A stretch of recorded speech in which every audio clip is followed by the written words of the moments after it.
So guys ये question दिया हुआ जो कि सीजीएल में पूछा गया है। तो इस क्वेश्चन को आप लोग एक बार ट्राई करो, ठीक है।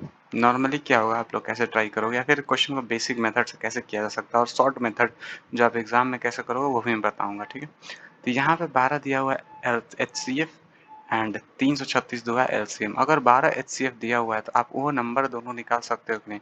12 एचसीएफ का मतलब क्या, उन दोनों नंबर में 12 जो है वो एक कॉमन है, ठीक है। बाकी जो दोनों नंबर्स हैं उनमें जो रिमेनिंग नंबर्स बचेंगे एक्स और वाई वो क्या होंगे, को प्राइम होंगे, ठीक है।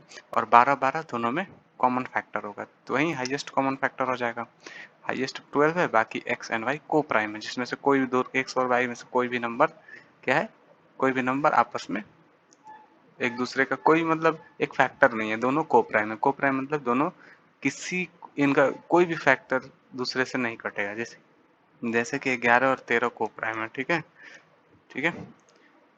तो उसके बाद से क्या करेंगे हम, इसके बाद से ये नंबर निकल गए। अब इस नंबर का एलसीएम दिया हुआ है, यानी कि अगर 12x और 12y दो नंबर से उनका एलसीएम दिया हुआ है 336, ठीक है। और वन नंबर दिया हुआ है 84, यानी कि x का वैल्यू अगर आप 7 रख दो तो 84 ये नंबर हो जाएगा। ये मान लो कि नंबर 84 है तो ये नंबर आपसे पूछ रहा है।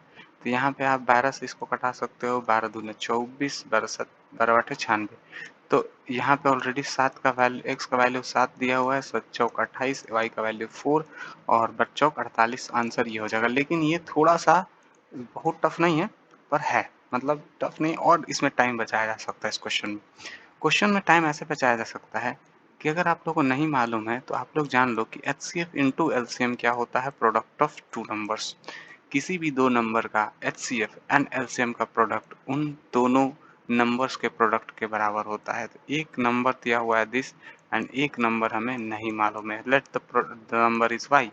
12 7 84 और 7 से जब आप इसको कटाओगे 7 चौक 28 हो जाएगा, 7 से 4 बार में, और फिर 8 से कट जाएगा 56, ठीक है।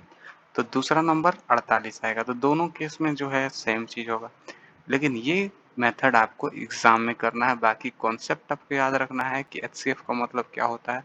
एचसीएफ जब दिया हो तो दो नंबर हम निकाल सकते हैं, ठीक है। तो उम्मीद है आप समझ गए होंगे इस चीज को, एकदम दिमाग में इस चीज को तो बैठा ही लो, ठीक है।